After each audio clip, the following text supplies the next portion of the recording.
골로새서 강의 17번째 시간입니다. 계속해서 우리는 사도 바울이 그치지 않고 골로새 교회 성도들을 위해서 기도한 내용들에 대하여 함께 살펴보고 있죠.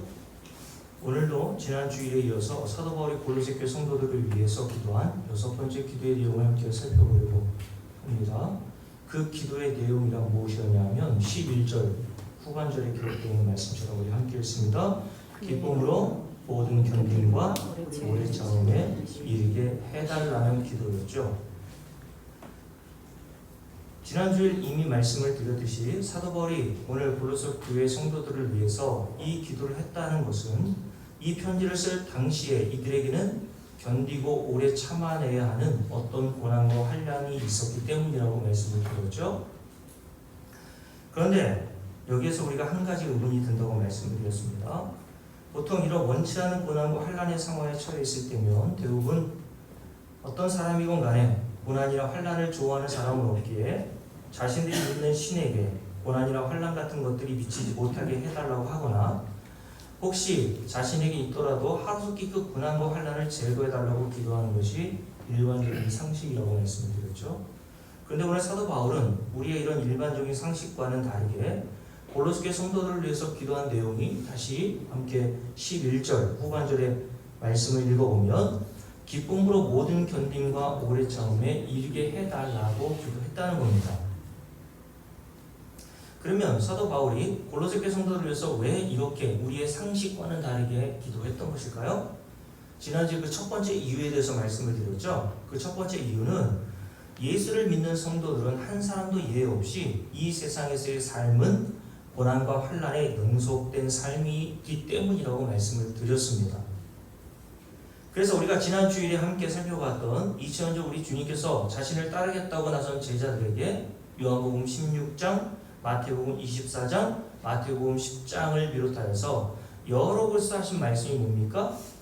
너희들이 나를 따르게 되면 하는 일마다 잘 되고 만사 형통하고 사람들에게 칭찬과 존경과 사랑을 받을 것이라고 약속한 것이 아니라 오히려 인간의 본성으로는 바라고 원하지도 않는 너희가 세상에서는 환난을 당할 것이며 모든 사람에게 미움을 받게 될 것이라고 말씀하셨고 마태복음 10장 후반에서는 이것을 비유로 이렇게 말씀하셨죠. 제자가 그 선생보다 또는 종이 그 상전보다 높지 못하나니 제자가 그 선생 같고 종이 그 상전과 같으면 족하도다.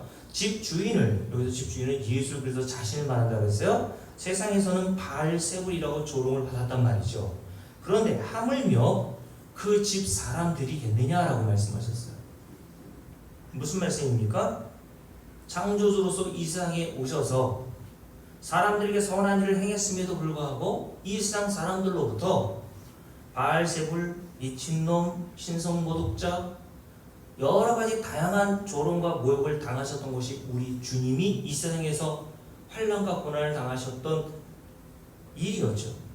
그렇다면 이 세상의 만물의 주인 예수 그리스도가 이 세상에 오셔서 이런 대접을 세상으로부터 받았다면 그런 이 세상의 만물의 주인 되신 주님이 너희를 나의 종이요 나의 제자로 불렀는데 그 집 주인의 종이요 그 집 주인의 제자인 너희들이야 세상에서 내가 당한 환난과 고난을 피할 수 있겠느냐라고 말씀을 하신 거예요.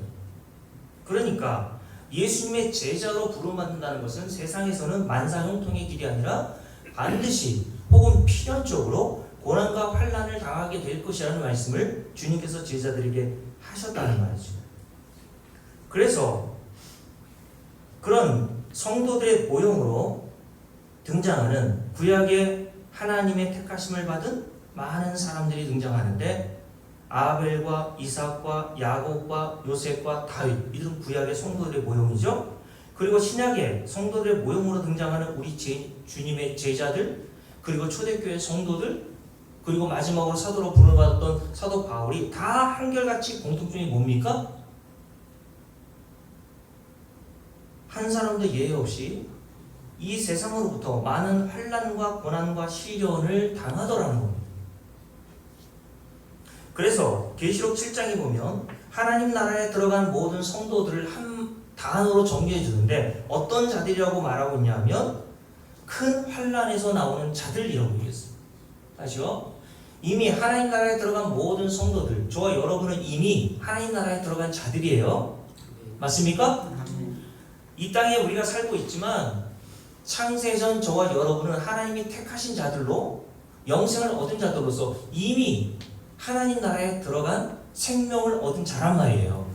근데 저와 여러분을 가리켜서 그리고 이미 하나님 나라에 들어간 모든 구약과 신약의 성도들에 대해서 뭐라고 정리한다고요? 큰 환난에서 나온 자들이라고 얘기한단 말이죠. 무슨 말이냐면 아무도 환난과 이 세상으로부터 시련을 피할 수 없었다는 겁니다.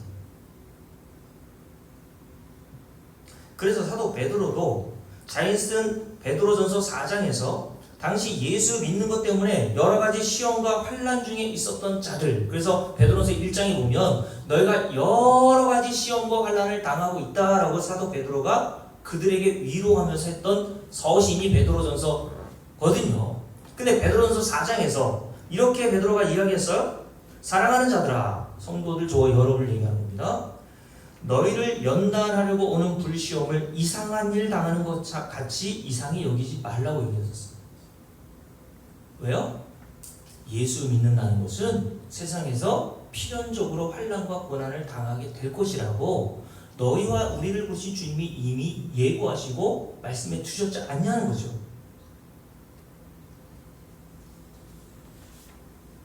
자, 그러면 오늘 말씀 여기서부터 시작합니다. 여기서 한 가지 질문이 따라오는 거죠. 그렇다면 이 세상에 살면서 인간이라면 누구도 겪고 싶지 않은 이런 외부적, 내부적 많은 환난과 고난, 즉 실패와 육체적인 질병 혹은 가족 간의 갈등과 같은 일들을 하나님은 왜 자신이 택하신 성도들에게 하나도 예외 없이 겪게 하시냔 말이에요. 때는 우리가 이런 질문이 나오지 않습니까? 시편 73편에 보면 예수 믿고 하나님을 알았던 그 성도가 뭐가 고민이었어요? 나는 미끄러질 뻔했다라고 하면서 시험에 들 자기를 이야기를 하죠. 뭐 때문에 시험 들 뻔했습니까? 왜 나는 하나님을 잘 믿고 예수를 잘 믿는다고 하는데 고난이 그치지 않고 환난이 그치지 않는데 저 악인들 하나님도 알아보지 못하고 천지의 창조주이신 만물의 주인이신 하나님도 알아보지 못하고 자기 멋대로 살아가는 저 악인들은 하는 일마다 잘 되고 재물은 자기가 소원하는 것보다 더 불어나고 거기에 보면 뭐가 포함되어 있냐면 그들은 왜 죽을 때에도 나처럼 골골 앓다가 죽는 게 아니라 강건하게 살다가 죽을 때에도 고통 없이 떠납니까? 우리가 다 이런 죽음, 이런 삶을 원하잖아요. 그래서 옛날에 유행했던 말이 9988 234라고 그랬죠. 99세까지 발팔하게 살다. 2-3이라고 죽는 거. 그래서 어떤 TV 광고에 보니까 순주가 할머니 나이, 자기 할머니 나이가 몇 살인지 모르고 할머니에게 덕담이라고 한다는 말이 할머니 100세까지 오래오래 사세요. 그랬더니 할머니의 표정이 굳더라는 거예요. 왜요? 자기가 올해 99세거든요. 그러니까 너 내년까지 살다가 죽으라는 말이냐? 이런 말이니까 모든 사람들이 이 땅에서 그렇게 살기를 원하지 않습니까? 근데 시편 73편 기자가 자기를 돌아보니까 왜 하나님을 믿고 예수 믿는 나는 이렇게 쫄딱 망한 것처럼 세상에서 보이고 예수 믿지 않고 하나님을 알지 못한 저런 사람들은 승승장구하면서 심지어 죽을 때에도 고통 없이 죽느냐는 겁니다. 그래서 나는 그들을 보면서 그리고 다 자신의 신세를 보면서 신세 한탄을 하며 나는 미끄러질 뻔했어요. 시험 들 뻔했어요. 우리도 그런 시험 들 때가 있잖아요. 그죠? 근데 왜 하나님께서는 그럼에도 불구하고 우리가 이런 의문이 들 거라는 사실을 이미 하나님은 아심에도 불구하고 왜 하나님의 백성들인 성도들에게 이 세상에서는 왜 이런 고난과 환난을 끊임없이 주시냐는 거예요. 첫 번째로 사실이 아닌 것부터 말씀드릴게요. 첫 번째 사실이 아닌 것은요, 하나님께서 우리를 고난과 환난으로부터 보호하실 만한 능력이 없으시기 때문이 아닙니다. 그렇죠? 왜냐하면 성경에서 증거하고 있는 하나님은 마음만 먹으면 어떠한 일이든지 하실 수 있는 전능하신 하나님이시라고 증거하고 있기 때문에 그래요. 그러니까 하나님이 능력이 없어서 저와 여러분에게 고난과 환난을 방어해 주시지 않거나 우리에게 오게 해 주시는데 그냥 멀거니 보고만 계시는 분은 아니란 말이죠. 두 번째, 사실이 아닌 것 두 번째입니다. 우리가 환난과 고난을 받는 것은 하나님이 자신이 택하신 자들인 우리에게 관심이 없으시기 때문이 아닙니다. 하나님이 저와 여러분에게 무관심하셔서 우리에게 고난과 환난이 오는 것이 아니란 말이에요. 오히려 마태복음 10장에 보면 우리 주님께서 자신을 따르던 제자들에게 하신 말씀, 여러분 잘 아는 말씀이죠. 이렇게 말씀하셨어요. 참새 2마리가 한 아사리온에 팔리지 않느냐. 그래서 한 아사리온이라는 것은 한 돈 1,000원 정도 얘기하는 거예요. 그러니까 예수님 당시에 참새 2마리가 한 마리당 500원씩 시장에서 팔림을 당했단 말이죠. 그 정도로 참새는 가치 없는 그런 미물에 불과했던 겁니다. 그러면서 주님이 이렇게 말씀하세요. 그러나 너희 아버지께서 허락하지 아니하시면 그 참새 한 마리도 땅에 떨어지지 아니하리라. 무슨 말입니까? 모든 만물의 생사화복을 주님이 주관하고 계시다는 거예요. 그 참새 한 마리의 생명도 하나님이 허락하셔야 떨어지는 거예요, 땅에. 그래서 이 세상의 모든 일들은요, 하나님 앞에서는 우연이란 일어나지 않습니다. 하나님께서 깜짝 놀라실 만한 일은 세상에 없어요. 저와 여러분이 깜짝깜짝 놀라는 거죠. 우리가 예상하지 못한 일, 예상하지 않은 불행과 환난을 당하면 우리가 깜짝깜짝 놀라잖아요. 어제 새벽에 3시 45분인가요? 저한테 낯선 010 전화번호로 전화가 왔더라고요. 새벽에 온 거는 거의 잘못 전화한 술 먹고 전화한 사람이 가끔 있거든요. 그래서 전화를 안 받았죠. 그래서 별의별 생각이 나는 거야. 우리 딸이 시험 공부 때문에 보통 토요일 날 오는데 오늘 온다고 했거든요, 아침에. 그래서 우리 딸한테 무슨 일이 일어난 거 아닌가. 우리 아들이 어제 외박을 나갔거든요, 군대에서. 우리 아들한테 무슨 일이 벌어져서 전화가 왔나. 근데 그 다음에 또 전화가 안 오는 거 보니까 술 먹고 전화 온 게 맞는 것 같아요. 근데 어떤 일을 딱 우리가 들었을 때 우리가 깜짝깜짝 놀랄 때가 있죠, 순주고사님, 그죠? 근데 하나님께는요, 그렇게 깜짝깜짝 놀랄 만한 일이 있을까요? 없단 말이에요. 왜요? 하나님은 이 세상의 모든 사건을 쥐고 계시고, 에베소 1장에 보면 하나님께서 말씀하시기를 이 세상의 모든 일은 하나님이 결정하신 일의 뜻에 따라 이루어진다고 하셨거든요. 그러니까 이 세상의 모든 역사라는 것은요, 인간이 이루어가는 것처럼 보이지만 하나님께서 이미 창세전에 결정하여 주신 대로 이루어져 가는 거예요. 그러니까 하나님이 이 세상에서 일어난 어떤 일에도 깜짝깜짝 놀라신 일이 없어요. 얼마 전에 북한에서 오물을 비닐봉투에 담아가지고 남한으로 이렇게 몇 개 띄운 게 경기도 저 북부에 떨어지고 안산에 떨어지고 저기 전라도 어디에 떨어졌다면서요?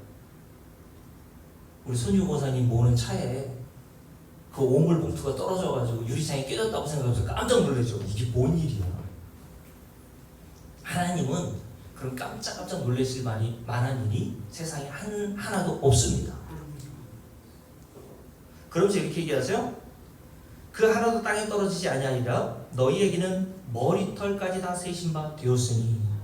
다시요. 너희에게는 하나님으로부터 저와 여러분의 머리털까지 다 세신 바 되었대요. 우리 우인남 원사님께 물을게요. 우리 옆에 앉아있는 우리 따님 박선미 성도님의 머리털 개수 아세요? 몇 개예요? 안 세보셨잖아요. 그죠? 근데 하나님은 우리의 머리털 숫자까지 다 세고 알고 계시다는 의미가 뭡니까? 하나님이 우리의 머리털에 관심이 있다는 뜻이 아니라 하나님은 인간이 도저히 관심을 가질 수 없는 그 세세한 부분까지 하나님의 백성들인 성도들의 모든 삶에 관심을 두고 계시다는 거예요. 머리털처럼 사소해 보이는 모든 일들까지 하나님께서 여러분들을 인생에서 주관하고 계시고 이끌어 가시고 계시다는 사실을 마태복음 10장을 통해서 주님께서 말씀하신다는 거예요. 야, 그 미물인 참새 한 마리의 생명도 하나님이 허락하시지 않으면 떨어지지 않아. 근데 하나님께서 택하신 너는 머리털까지 세신 받은 자야. 그래서 그 뒤에 이렇게 얘기했어요. 두려워하지 말라. 그러니까 두려워하지 마. 어떤 일이 일어나도 두려워하지 마. 그러면서 이렇게 말씀하세요. 너희는 많은 참새보다 귀하니라. 근데 우리가 또 이런 질문이 있죠. 이렇게 귀하다면서 왜 나에게 환난과 고난과 역경을 당하게 하시는 거예요? 이렇게 관심이 많으시고 이렇게 나를 주장하고 계시다면 이런 것 좀 없게 하시면 안 되냐? 이런 식으로 말할 수 있겠죠. 그러니 여러분 다시 성도들에게 일어나는 모든 환난과 고난이라는 것은 하나님이 무능력하거나 우리를 돌보시지 않아서 일어나는 일이 아닙니다. 그리고 세 번째 아닌 거, 사실이 아닌 거예요. 하나님께서 우리가 고통과 환난을 당하는 것은 우리가 고통과 환난을 당하는 모습을 보시고 통쾌하시거나 고소해하시고 즐기시기 때문에 일어나는 일이 아닙니다. 만약 이런 하나님이라면 사이코패스 아니에요? 하나님이 손유 권사님이 당하는 고통과 환난 때문에 괴로워하는 모습을 보시고 하나님이 좋아하시면서 깔깔깔 웃으시면서 슬픕니다 여러분. 그 사이코패스지 하나님 아니란 말이에요.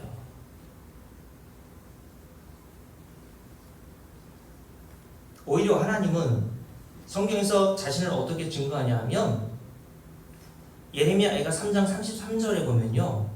이때에 눈물의 선지자로 불리는 예레미야 선지자를 통해서 하나님이 자신이 택하셔서 가나안 땅에 들어가게 하신 그 남유다를 바벨론에 의해서 멸망시켜 버리시고 바벨론의 포로로 끌려가게 하시는 고난을 당하게 하시거든요.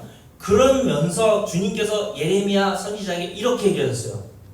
주께서 인생으로 고생하게 하시며 근심하게 하심은 본심이 아니시오.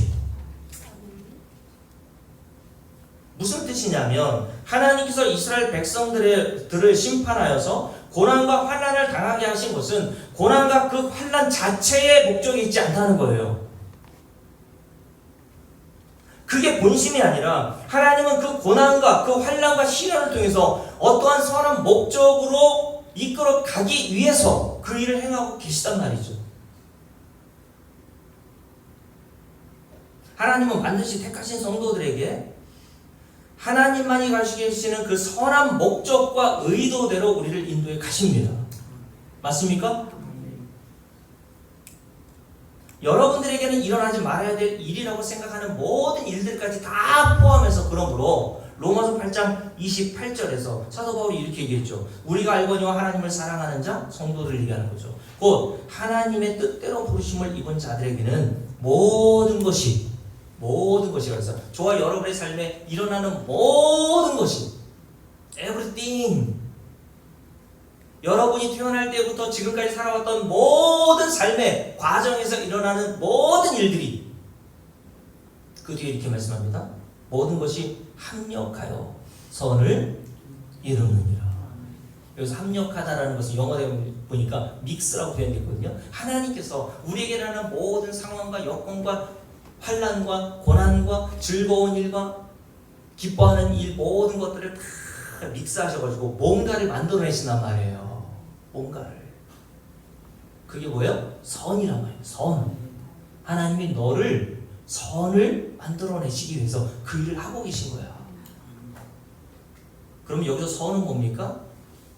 여기서 선이라는 단어는 히브리어 단어로 토브입니다.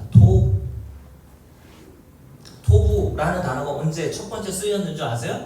창세기 1장에 첫 번째 쓰였어요. 하나님께서 모든 창조물을 만드시고 날 때마다 하셨던 말씀이 뭡니까?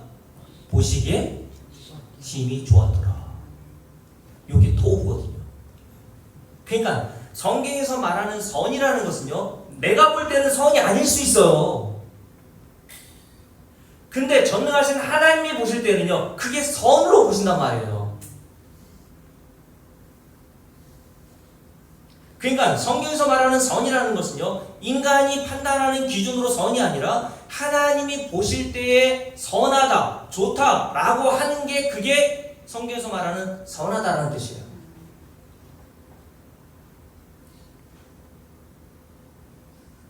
악하다는 뜻은 뭡니까? 하나님이 보실 때에, 사람이 볼 때는 선해 보여도 하나님이 보실 때는 악한 게 성경에서 말하는 악한 거예요. 그러면 하나님 볼 때 선한 인간의 상태가, 성도의 상태가 어떤 것입니까? 로마서 8장 29절 30절 보면요, 이런 말씀이 기록되어 있어요. 하나님이 미리 아신 자들 또한 선을 이루시느냐, 바로 밑에 부분에 붙은 부분이에요. 하나님이 미리 아신 자들 또한, 성도들을 얘기합니다. 그 아들의 형상대로 본받게 하기 위하여 미리 정하셨으니, 요걸 예정이라는 데 했어요. 하나님은 저와 여러분을 어떻게 해주셨다고요? 미리 정해주셨다. 그래서 사도행전 13장에 보면 어떤 자들이 영생을 얻었다 그랬어요? 사도 바울이 안디옥이라는 지역에 가서 복음을 증거했더니 그 복음을 받아들이고 믿어 영생을 얻은 자들이 있대요. 근데 그 영생을 얻은 자들을 뭐라고 앞에서 표현했냐면, 하나님이 작정하신 모든 자들은 다 영생을 얻더라. 누가 영생을 얻는 거예요?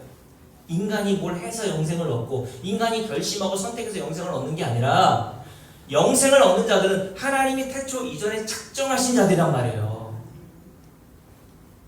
자, 이렇게 미리 정하신 자들이 있고, 그 정하신 자들을 하나님이 부르시고, 부르신 자들 또한 의롭다 하시고, 의롭다 하신 자들 또한 영화롭게 하셨느니라 라고 되어 있거든요. 그러니 우리 주님께서 십자가를 지시고 난 다음 부활하셨을 때 그 영광스러운 부활의 몸을 입게 될 자들로 만들어 가시겠다. 요게 성경에서 말하는 서원입니다. 선. 지금도 하나님은 그 자리로 우리를 계속 이끌어가고 계신 거예요. 영화롭게 하셨느니라. 이 자리로 저와 여러분을 죽음 이전까지 계속 만들어 가십니다. 맞습니까? 그리고 저와 여러분이 반드시 죽음 위에는 예수 그리스도가 입으셨던 그 부활한 영화로운 몸을 입게 되어 하나님 나라에 들어가게 될 거예요. 그 하나님 나라의 영화로운 몸을 들어가게 되게 하기까지 하나님은 계속 우리를 어떻게 하시는 거예요? 영화로운 단계로 이끌어 가신단 말이에요. 하나님 나라의 백성답게 이 세상에 만드시는 거예요. 그 일을 위하여 뭐가 필요한 거예요? 환난과 고난이라는 게 필요한 겁니다. 그래서 욥기 23장에 보면 욥이 자신이 당하는 환난을 대해서 뭐라고 얘기했습니까? 여호와께서 나의 길을 인도하신다고 그러면서 나를 이렇게 단련하신 후에는 뭐같이 나온다고요? 순금같이 나오리라. 그래서 저와 여러분에게 고난과 환난과 시련이라고 하는 도구가 필요한 겁니다. 그래서 여러분, 오늘 사도 바울은 성도가 이 세상에 당하는 환난과 고난의 이런 목적을 분명히 깨닫고, 성도들도 이 목적과 고난의 이유가 뭔지를 아는 자들 아닙니까? 그래서 11절 다시 볼게요. 그냥 이 악물고 참고 견디라고 했습니까? 야, 환난과 고난이 와도 이 악물고 참고 견뎌 라고 한 것이 아니라 그 앞부분에 뭐라고 되어 있어요? 줄을 보면서 빡빡 뭐라고 되어 있다고요? 기쁨으로 라고 되어 있어요. 기쁨으로 견디고 오래 참아 내도록 하나님이 우리를 인도해 가신다는 거예요. 우리가 어떻게 고난과 환난 중에 기뻐할 수 있습니까? 이유는 딱 한 가지예요. 하나님이 왜 우리를 고난과 환난에 이르게 하시는지를 이 복음의 말씀을 통해서 깨달아야 그 환난과 시련 중에서도 기뻐할 수 있는 거예요. 이 환난과 고난, 시련이라는 목적이 무엇인지를 모르면 그래서 매일 불평만 하는 겁니다. 원망만 하는 거예요. 물론 고난과 시련과 환난을 받을 때 저도 목사인지라 목사지만 사람인지라 불평이 왜 안 나오고 원망이 왜 안 나옵니까? 그러나 다시 하나님이 우리를 어디로 인도하세요? 복음이라는 곳으로, 말씀으로 우리를 들어가게 하세요. 그래서 이 말씀을 통해서 우리를 깨닫게 하시는 겁니다. 손님 권사님, 하나님께로부터 부름을 받은 하나님의 자녀 맞습니까? 근데 로마서 8장 28절도 믿죠? 그러면 손님 권사님에게 일어나는 모든 나에게는 없었으면 좋았을 것들을 다 합력하여서 결국 어디로 인도하신다고요? 선으로 인도하십니다. 믿습니까? 이것을 알아야, 이것을 깨달아야 기쁨으로 그 환난과 시련 중에서도 견뎌내고 인내할 수 있는 거예요.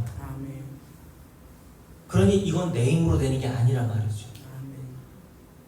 아무리 여러분들이 맷집이 도와도요, 진짜 사람들이 감당할 수 없는 시험과 환난을 당하는 사람들이 우리 주변에 있잖아요. 그런데 그런 사람들을 보면 어떻게 저런 환난과 고난에서 견뎌낼 수 있었을까? 하나님의 은혜인 겁니다.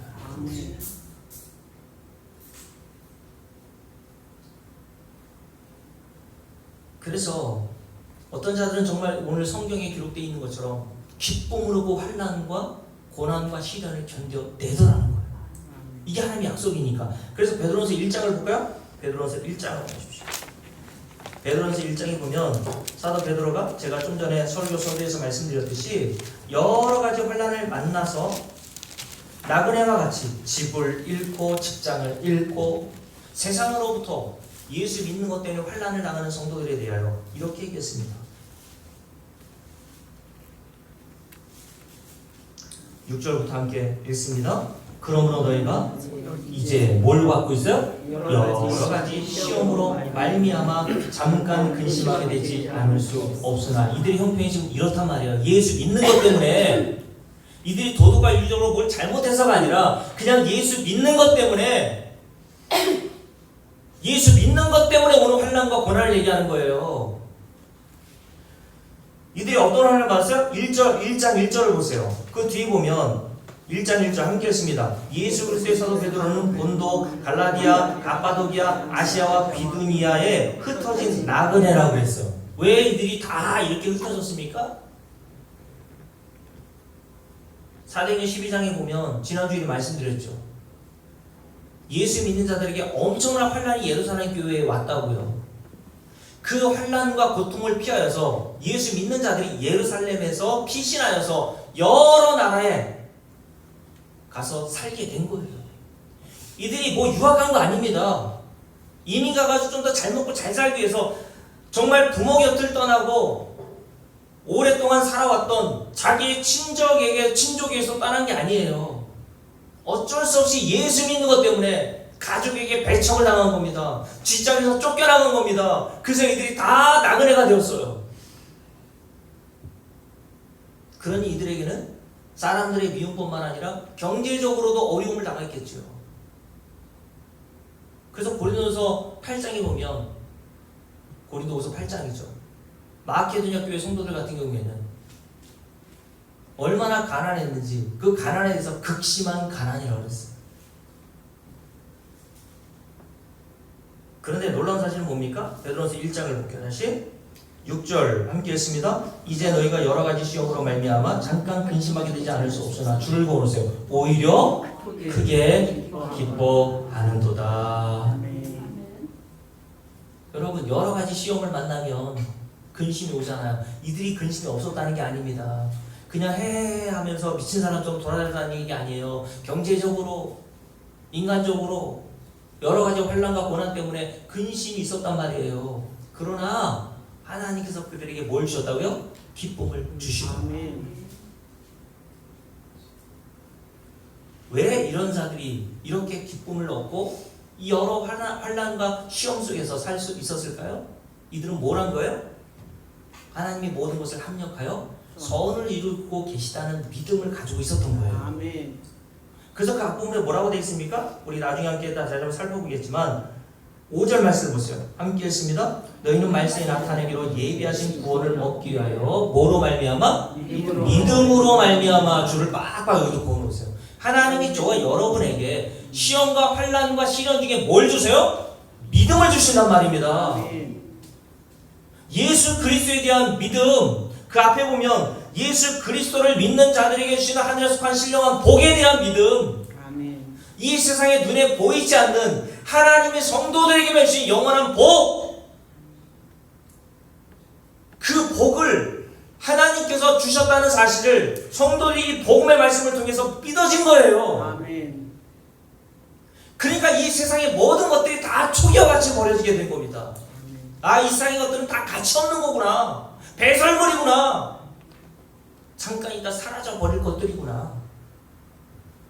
그러니까 이 세상의 모든 것들, 사람들이 애착을 가지고 그렇게 소유하고 하려고 했던 직장, 재산, 건강, 이런 모든 것들을 다 빼앗기고도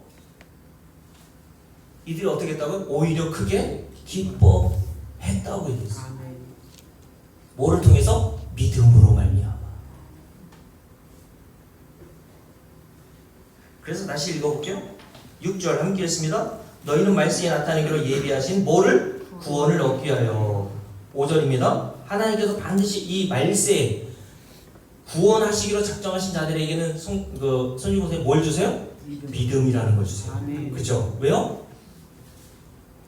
우리가 다 믿음으로 구원받는 거지 행위로 받는 게 아니잖아요. 그죠? 아멘. 그래서 하나님께서는 반드시 택하신 성도들에게는 구원하시기 위해서 반드시 예수 그리스도를 믿는 믿음을 주신단 말이에요. 아멘. 그 믿음으로 말미암아 함께 읽을게요. 하나님의 능력으로 너희가 보호하심을 받았느니라. 아멘. 하나님이 저 여러분을 뭘 보호하시는 거예요? 뭐로 보호하신다고요? 믿음으로 말미암아. 근데 간사님 그 믿음은 어디에서 옵니까? 들음에서 온다 그랬잖아요. 근데 뭘 들어야 돼요? 그리스도의 말씀이라고 그랬어요. 그래서 하나님의 백성들은요, 하나님께서 어디로 인도하시는 줄 아세요? 그리스도의 말씀이 증거되고 선포하는 교회로 인도하신단 말이에요. 그 자리로 우리를 인도하십니다. 그래서 그들에게 복음을 듣게 하셔서 믿음이라는 것들을 공급하시는 거예요. 아멘.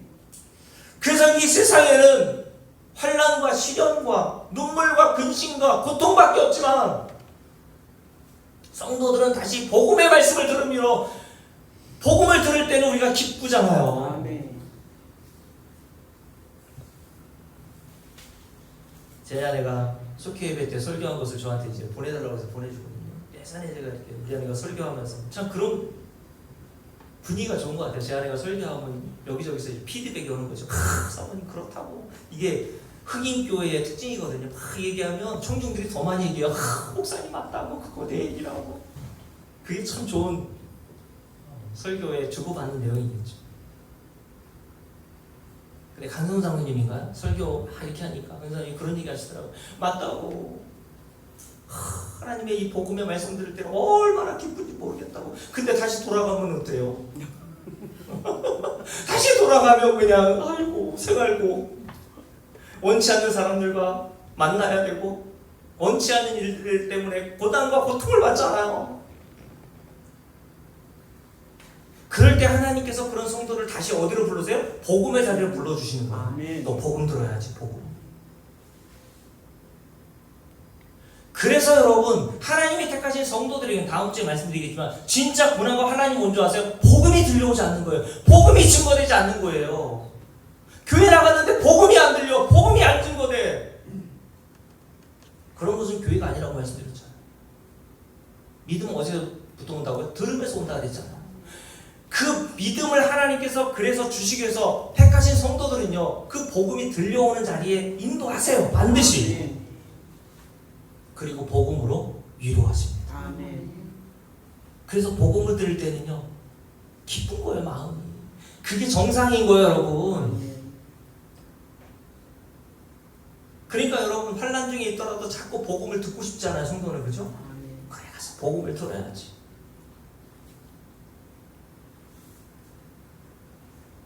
이게 하나님이 저와 여러분을 어떻게 하신다고요? 보호하시는 거예요. 아멘. 오늘 뭐라 그랬어요? 6절, 5절 다시. 너희는 말세에 나타내기로 예비하신 그 구원을 얻기 위하여 뭘 주세요? 믿음을 주세요. 그게 하나님의 능력입니다. 아멘. 그 하나님의 믿음이라는 능력으로 말미암아 저와 여러분 어떻게 하신다고요? 보호하십니다. 아멘. 할렐루야. 아멘. 환난과 시련을 안 오게 하신 게 보호하시는 게 아니라요. 우리에게 환난과 시련이라는 걸 허용하신다니까요. 우리를 영화롭게 하기 위한 과정으로 반드시 필요해요. 아멘. 근데 그 과정이 너무나 고단하고 피곤하고 힘들기 때문에 하나님은 우리에게 복음이라는 그 복된 메시지를 들려주시면서 위로해 주시는 거예요. 아멘. 괜찮아. 하나님이 너를 지금 선한 길로 인도하고 계시는 거야. 아멘. 그게 하나님이 믿음으로 강성 장로님을 지금까지 보호하셔서 이 자리에 앉아 있는 거예요. 아멘. 아멘. 하나님이 이 자리에 믿음으로 공급하셔서 보호하지 않았다면 강조사님 여기 앉아 있을 수 있어요? 강조사님 인생을 제가 가끔 들어오면 파란만장했더만요. 여기 앉아 있는 분 다 파란만장한 분들만 다 앉아 있는 것 같아요. 보니까 오인남 권사님도 이금희 권사님도 저 시골 영월에서 태백인가요? 파란만장합니다 우리가 인생이. 근데 그 파란만장한 환난과 고난 속에서 어떻게 우리가 예수를 믿게 되었습니까? 아멘. 우리가 어떻게 지금까지 예수를 믿고 있냐고요. 하나님이 택하신 자들에게는 믿음을 공급해 주세요. 아멘. 손익공사님도 파란만장하잖아요. 인생 앞으로도 파란만장할 거예요. 걱정하지 마세요. 근데 하나님은요 약속하신단 말이에요. 그래 내가 믿음을 줄게. 아멘. 그게 내가 널 보호하는 거야. 손익공사 옛날에 속썩일 때서 그죠? 교회 안 나오겠다고 그런 적 있잖아요. 그 마음 이해합니다. 얼마나 환난과 시련이 많았으면 나오고 싶은 마음까지 없습니까? 아이씨 교회 나가고 뭐해 개불 진짜 대관하고 맞아요. 근데 저하고 제 아내하고 하나님 말씀을 증거하라고 했을 때 그 말씀이 들리는 게 성도라니까요. 아멘.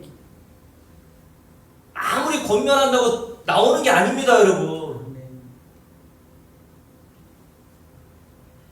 그러므로 하나님은요 목사 입을 통해서 들려지는 이런 복음을 여러분들께 매주마다 수요일날 여러분들께 올려드린 그 복음의 메시지를 통해서 우리를 계속 위로하시는 거예요. 아멘. 네가 볼 때는 선한 일이 아무것도 일어나는 것 같지 않지만 내가 네 안에서 선한 일을 행하고 있어. 걱정하지 마. 하나님은 지금도 우리를 이렇게 믿음으로 말세에 주시기로 작정하신 그 구원을 얻게 하기 위해서 우리를 보호하고 계신 줄로 믿습니다. 아멘. 그러니까 어떻게 해야 돼요? 여러 가지 시험을 당하면서 근심하고 염려되는 일이 있지만 그 하나님의 놀라운 은혜를 깨닫고 약속을 알고 오히려 크게 기뻐하는 자들이 성도들입니다. 아멘. 이게 내 힘으로 돼요? 안 된단 말이에요. 그래서 사도 바울이 고로새교 성도들에서 뭐라고 기도했어요? 기쁨으로 모든 견딤과 오래 참음에 어떻게 해달라고요? 이 꽉 깨물면 그들이 견디게 해서 이게 아니라 이르게 해주세요. 하나님이 이렇게 만들어 가시는 겁니다. 아멘.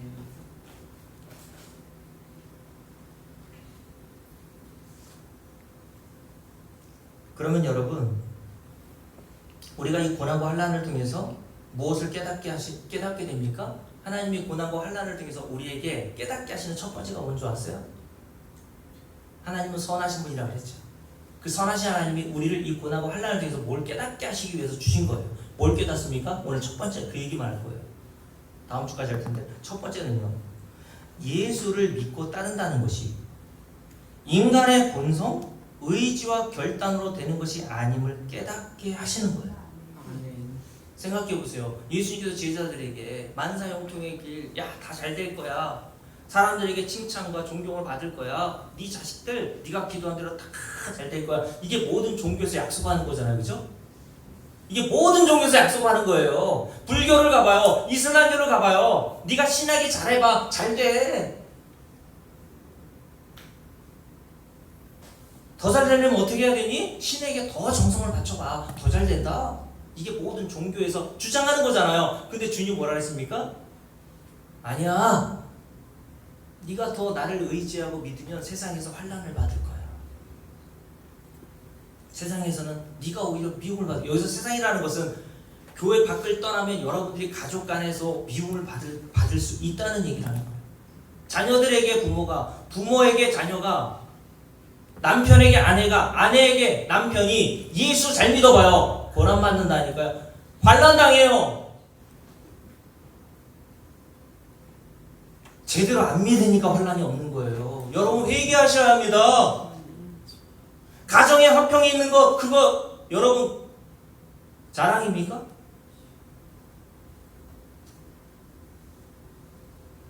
그런데 여러분 주님께서 제자들에게 다른 걸 약속하신 게 아니라 환난과 고난과 시련이 온다고 했음에도 불구하고 인간의 능력과 본성으로 따를 수 없는데 따르는 것은 하나님의 능력으로 된 거예요. 그래서 맞습니까?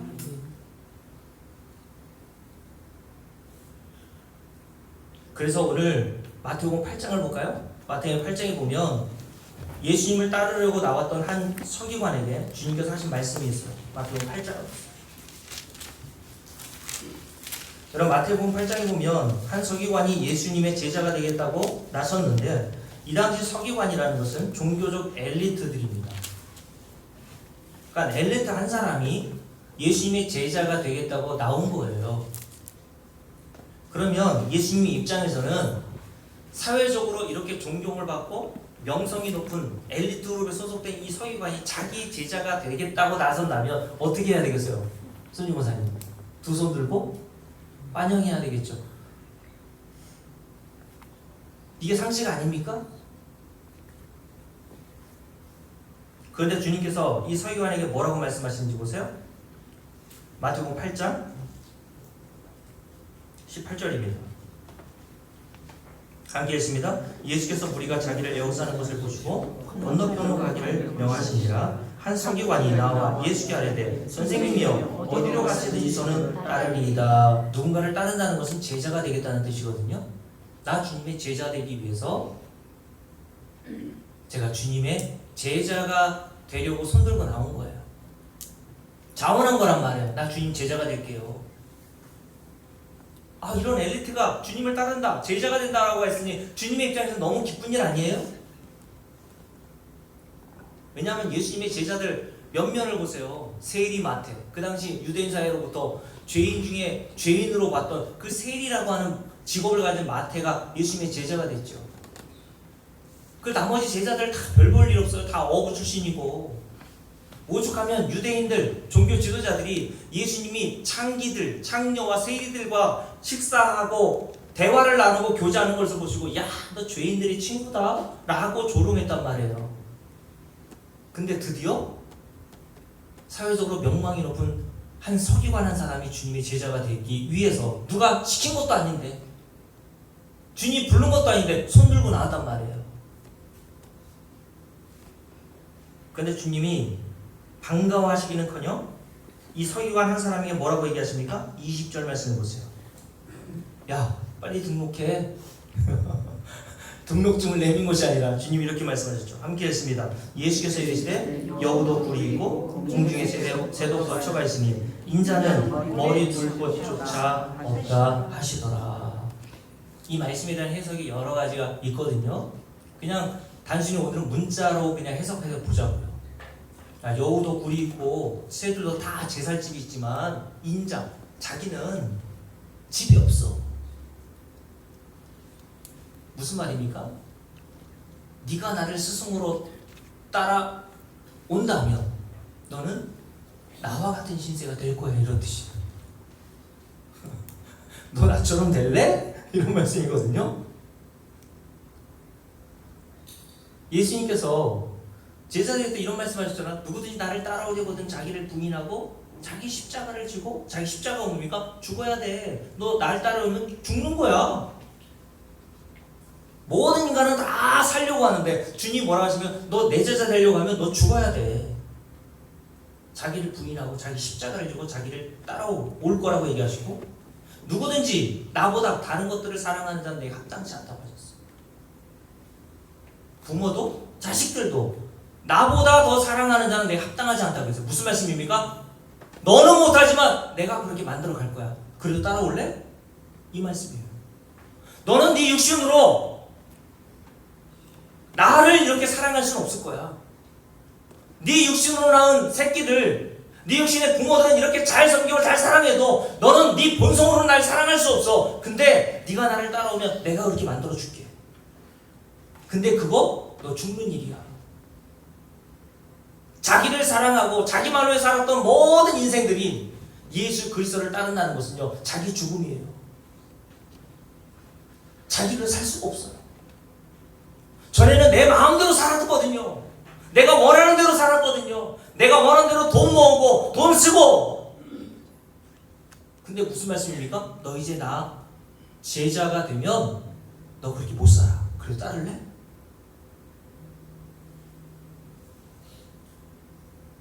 여러분, 오늘 성경에 기록되어 있지 않지만 이 서기관이 이 말씀을 듣고 어떻게 했을까요?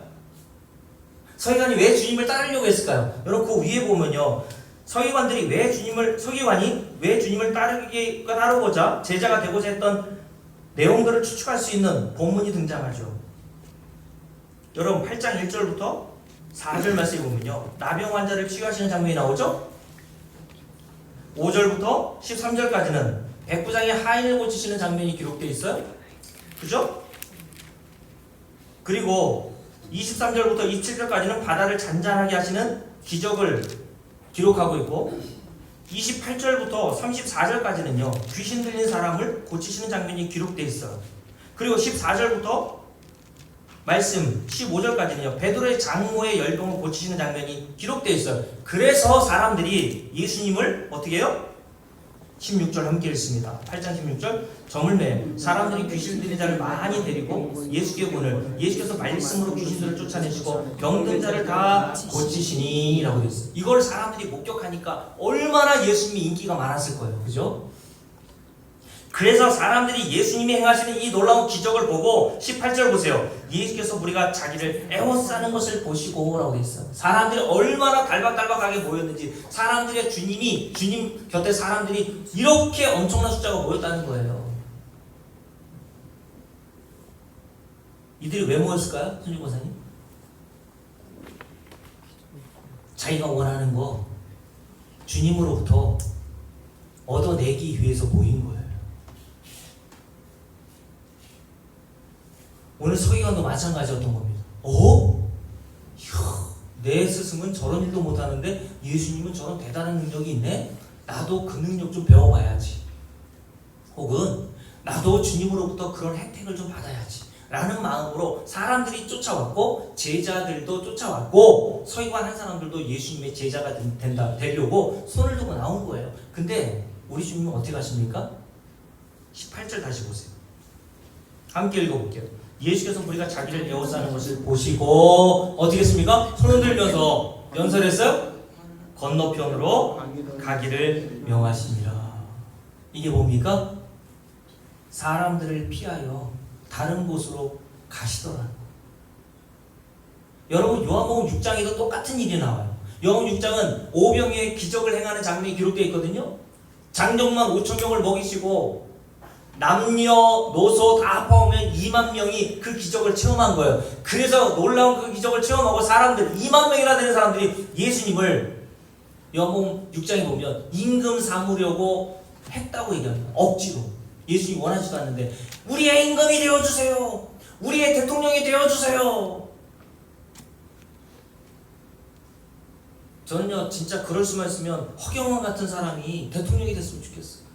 허경영 공약을 한번 보세요. 제가 얼마 전에 유튜브로 허경영 공약을 보니까요. 만 18세 이상 되는 사람한테 무조건 내가 대통령이 되면 1억씩 주겠대요. 할렐루야. 너무 좋잖아요. 1억씩 무조건. 여러분 만약 그 사람이 그럴 만한 능력이 있으면 이금영 목사님 그런 사람이 내 대통령이 됐으면 좋겠지 않겠어요? 그죠? 여러분 사람들이 왜 예수님을 쫓았습니까? 자기의 목적이 있었거든요.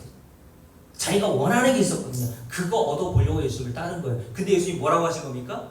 요한복음 6장에서도 그 무리들을 피하여 홀로 산으로 가신 거예요. 오늘은 건너편으로 가시고 홀로 그 요한복음 6장에 산으로 가셨대요. 왜요? 왜요? 나 너희들이 원하는 것 주러 온 사람 아니야. 너희들이 나에게 요구하는 거 그거 주러 온 거 아니야. 너희들이 원하는 만사형통의 복, 잘됨, 성공, 자식 자랑할 수 있는 그런 여건이 되는 거 나 그거 너희들한테 주러 온 거 아니야. 가정의 평화, 화목 그거 주러 온 사람 아니야. 근데 사람들이 오해하여 주님이 그런 것들을 주실 수 있다고 생각하여 따라온 거예요. 지금 이 시대 교회들이 교회 안에 있는 사람들이 다 그런 목적으로 교회 나와서 예배도 하고 주님을 따른다고 하는 거 아니에요? 자기가 원하는 거 좀 받아보려고. 그리고 자기가 원하는 거 못 받으면 어떻게 됩니까? 실망하고 낙심하고 떠나는 거죠. 그래서 제가 전에 말씀드렸잖아요. 대전에 어떤 돌아가시기 전에 노 권사님, 여자 권사님 한 분이 자녀들에게 유언을 남긴 게 뭐라 그랬어요? 얘들아 예수 믿어봐야 소용 하나도 없더라. 예수 믿은 거예요? 안 믿은 거예요. 권사라고 하는 타이틀 달아놓으면 뭐합니까? 여러분 진짜 예수 믿어요? 예수 믿는다면요 오늘 주님께서 우리에게 하시는 일이 뭔지를 알고 주님을 따라야 돼요. 주님이 이 세상에서 하시려는 일이 뭡니까? 함께 읽어볼게요. 자 17절 함께 읽습니다. 함께 읽을게요. 이는 선지자 이사야를 통하여 하신 말씀에 우리의 연약한 것을 친히 담당하시고 병을 짊어지소서 함을 이루려 하심이더라. 여러분 이사야서 53장 4절 말씀에 요 기록이 나오거든요. 우리의 모든 질고를 지고 우리의 모든 슬픔을 주님께서 당하셨고 우리의 모든 죄악을 그에게 담당시키셨도다. 그가 십자가에서 찔림으로 우리가 나음을 입고 그가 십자가에서 상함으로 우리가 평화를 얻고 그가 십자가에서 가진 그 은혜로 말미암아 우리가 하나님의 자녀가 되었다. 요거 알려주시려고 요 기적을 행하신 거예요. 여러분 인간에게서 가장 큰 질병은 뭡니까? 주님께서 왜 질병들을 고치세요? 아담과 하와 때에는요 질병이 없었거든요. 죄를 짓고 난 다음에 질병이 나온 거예요. 그러니까 죄에 대한 결과로 모든 질병이 난 거라는 것을 이 말씀을 통해서 우리에게 보여주시는 거예요. 근데 인간은 이 죄의 문제를 해결할 수 있어요? 없단 말이에요. 죄가 가져오는 가장 큰 결과가 뭡니까? 인간이 앓고 있는 죄라고 하는 질병이 가져오는 가장 큰 결과, 죄의 삭은 사망이라고 했어요. 여기서 사망이라는 것은 인간의 육신의 몸이 그냥 죽는다는 것뿐만 아니라 죽음 위에는 반드시 하나의 심판을 받죠. 영원한 둘째 사망이 있다고 성경은 말해요. 그래서 성경은 첫 번째 사망, 둘째 사망이 있다고 그래요. 첫 번째 사망은 육신의 목숨이 끊어지는 거고 두 번째 사망은요 더 심각한 거예요. 육신의 목숨이 끊어지는 건 뭐가 그렇게 심각합니까? 둘째 사망은 영원히 지옥불에 던져져 그 죄에 대한 형벌로 고통을 당하는 겁니다. 근데 인간은 그 죄의 문제를 해결할 수 없어요. 그리고 자기가 무슨 병을 앓고 있는지도 몰라요. 그 심각한 병이 죄인지도 몰라요. 근데 주님께서 뭐하러 오셨다고요? 니들이 원하는 거 육체적인 질병 고쳐주는 건 아니야. 감은 세워주러 온 거 아니야. 뭐하러 오셨대요? 17절 이사야를 통해서 53장에서 하신 말씀이 뭡니까? 우리의 연약한 것을 친히 담당하시고 병을 짊어지셨도다. 이 병은 뭐라 그랬어요? 죄라 그랬죠. 죄. 거기다 써놓으세요. 죄. 그리고 죄가 가져오는 형벌 이렇게 써놓으세요. 주님께서 십자가에서 하신 일이 뭡니까? 예수께서 십자가에서 왜 죽으셨어요? 우리의 죄를 그리고 그 죄가 가져오는 형벌을 담당하시기 위해서 십자가에서 죽으셨단 말이에요. 너희를 위해서 내가 그 일을 하기 위해서 세상에 오셨다고 말씀하시는 거예요. 그게 내가 너희를 위한 선한 일을 행한 거야.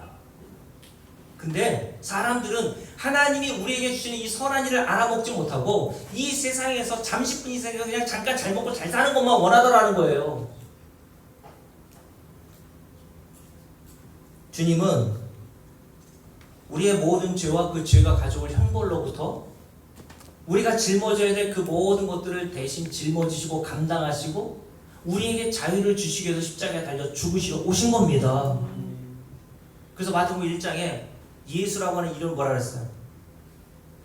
자기 백성의 죄를 담당하시고 감당하시기 위해서 오신 분을 예수라는 이름으로 이 땅에 보내셨다고 얘기했어요. 여러분은 이게 복음으로 들려집니까? 그냥 예전에 코로나 그냥 어떻게 못해가지고 그냥 마스크 쓰고 우리가 예배 드렸잖아요. 물론 조심해야 할 때도 있어야죠. 근데 코로나 걸려가지고 그렇게 자기 몸이 병들고 코로나 걸릴까봐 열심히 보호하고 뭐 세정제 뭐 손 이렇게 좀 관리도 하고 그러면서 진짜 여러분이 영원한 둘째 사망에 들어간다는 것에 대해서는 얼마나 경각심을 가지고 있나요?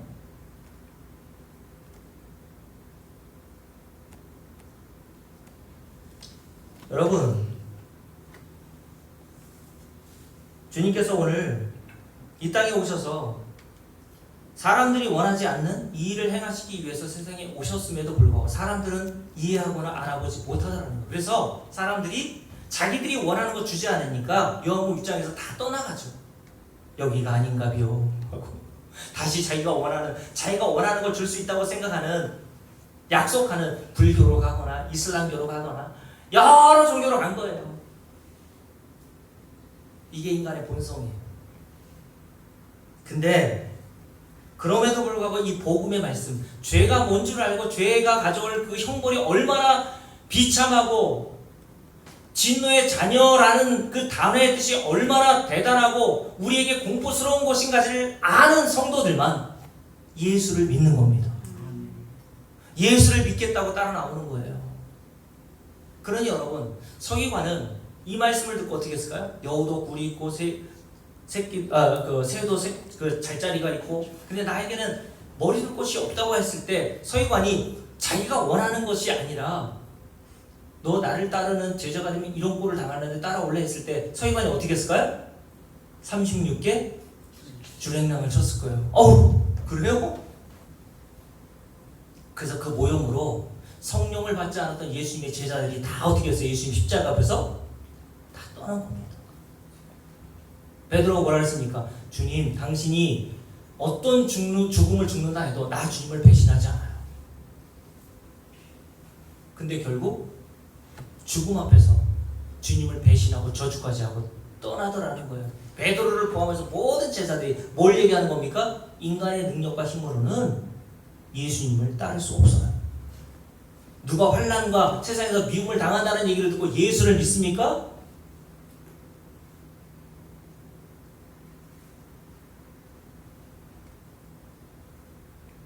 특별히 마태복음 10장을 보세요. 마태복음 10장 볼게요. 우리 주님께서 마태복음 10장에서 제자들에게 이런 말씀하셨죠. 마태복음 10장을 보세요. 34절 함께 읽습니다. 내가 세상에 화평을 주러 온 줄로 생각하지 말라. 화평이 아니라 뭐를 주러 오셨어요? 검을 주러 왔노라. 검은 언제 쓰는 겁니까? 전쟁 날 때 쓰는 거예요. 그러면서 주님이 이런 말씀하셨죠. 내가 온 것은 주님이 온 이유에 대해 설명합니다. 함께 읽습니다. 사람이 그 아버지와 딸이 그 어머니와 며느리가 시어머니와 뭐하게 하기 위해서? 불화하게 하려 합니다. 줄을 걸으세요. 불화하게 하려 합니다. 내가 온 것은 줄 쳐놓고요. 마지막에 줄을 걸으세요. 불화하게 하기 위해서다. 행복하게 하기 위해서, 가정의 화목을 위해서 내가 온 거 아니야. 오히려 그 가정에 네가 예수 믿게 되잖아. 예수 믿는 너를 통해서 가정이 불화가 돼. 그래도 너 예수 믿을래? 가정이 그렇게 화목했던 가정이었는데 예수 믿는 너를 통해서 갈등이 일어나게 될 거야. 그래도 너 예수 믿을래? 가와만서성이란 말 들어봤죠.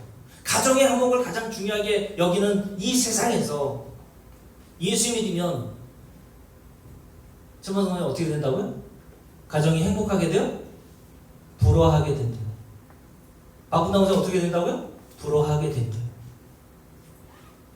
예수 믿을래요?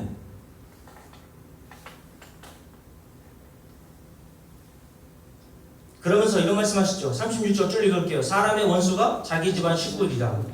아버지나 어머니를 나보다도 사랑하는 자는 내게 합당하지 아니하고 아들이나 딸을 나보다도 사랑하는 것도 내게 합당하지 아니하리라. 또 자기 십자가를 지고 나를 따르지 않는 자도 내게 합당하지 아니하니라. 자기 목숨을 얻는 자는 잃을 것이요 나를 위하여 자기 목숨을 잃는 자는 어떻게 된다고요? 얻으리라 라고 말씀하세요. 근데 이게 진짜 아멘이 되나요?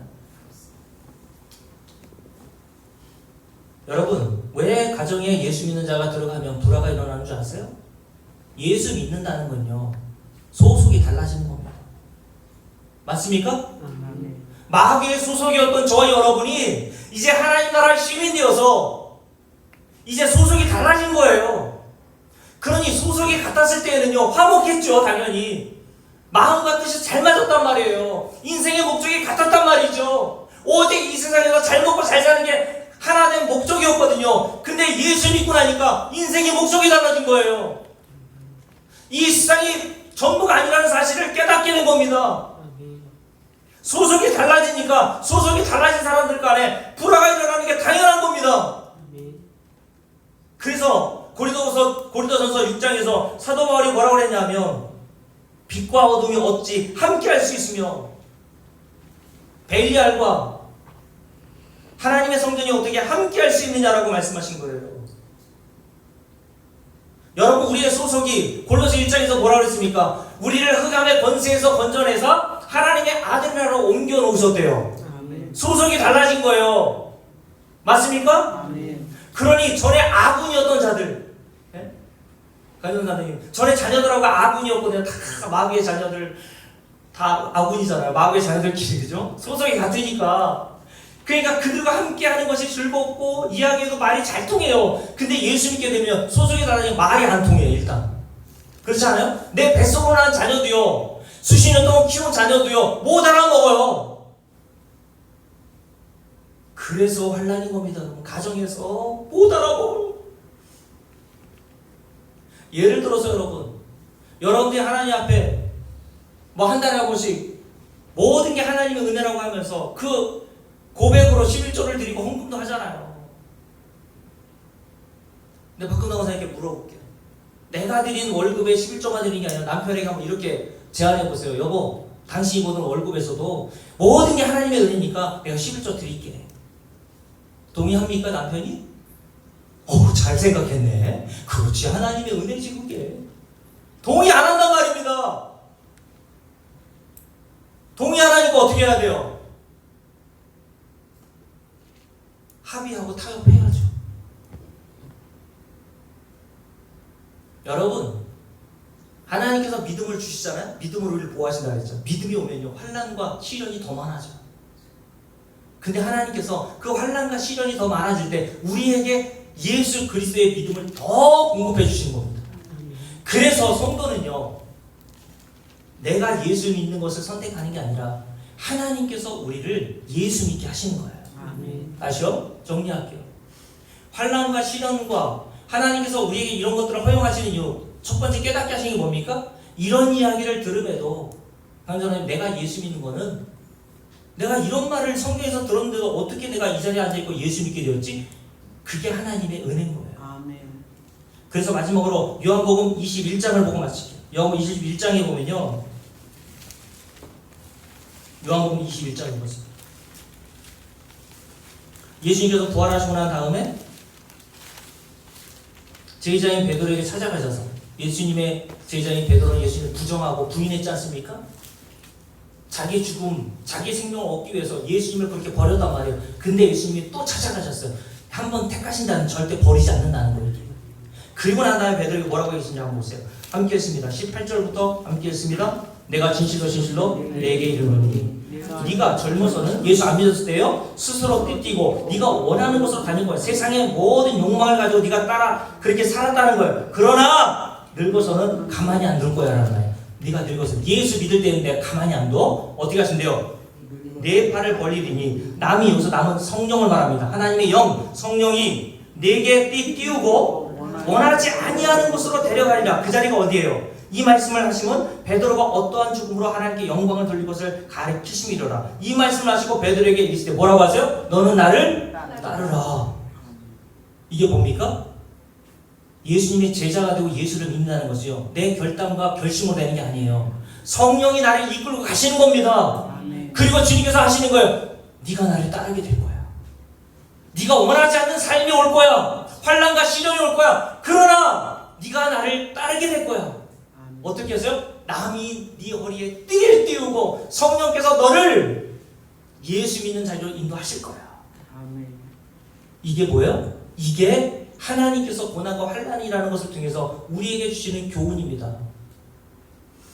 여러분, 찬송가 342장,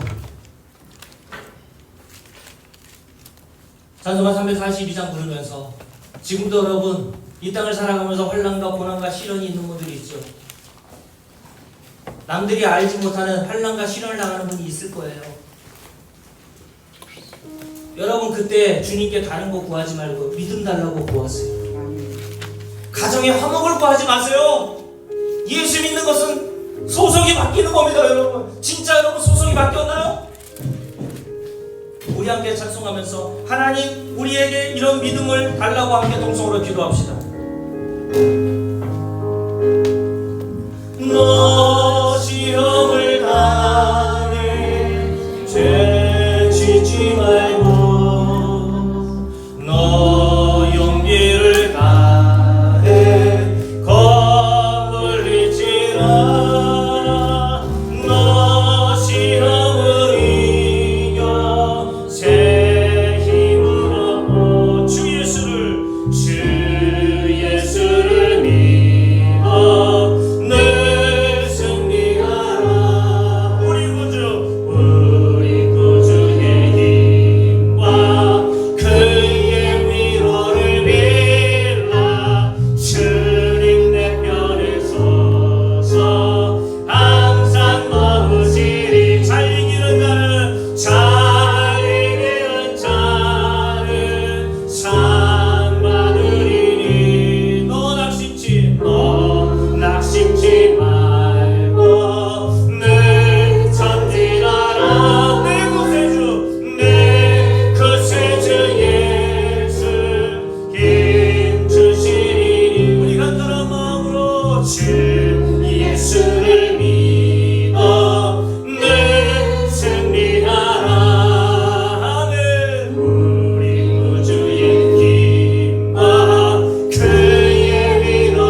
하나님이 나를 이끌어 가신다는 그 보증이요 증거임을 깨닫게 도와달라고 기도하시고, 하나님 가정으로 돌아가서 살아갈 때에 소속이라는 자와 함께 사는 것 자체가 환난인 걸 알게 하시고, 그들과 마음과 뜻이 같아지는 것이 아니라 오직 예수 그리스도 한 분만을 더 사랑하는 자로 살아가게 도와달라고 하나님 믿음 달라고 우리 동성으로 기도합시다.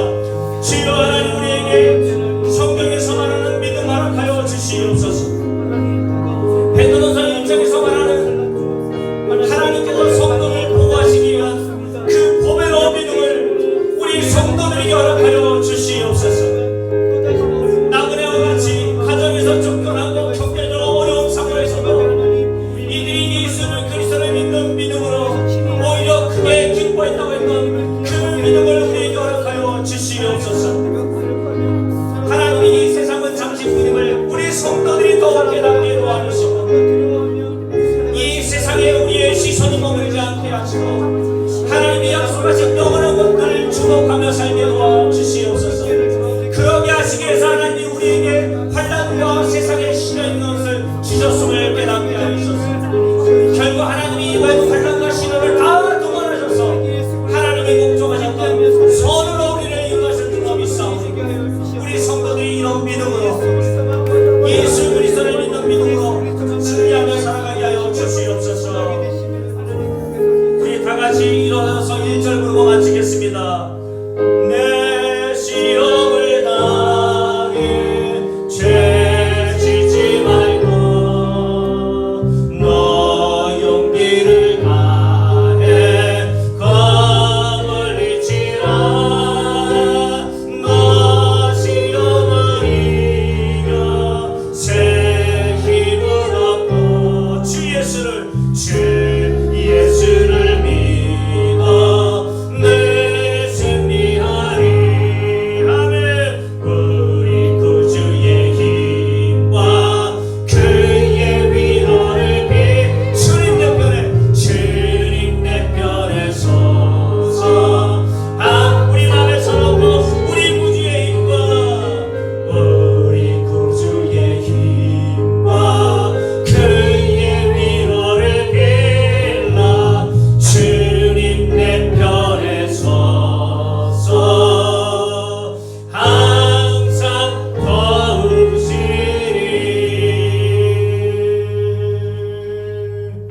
아멘.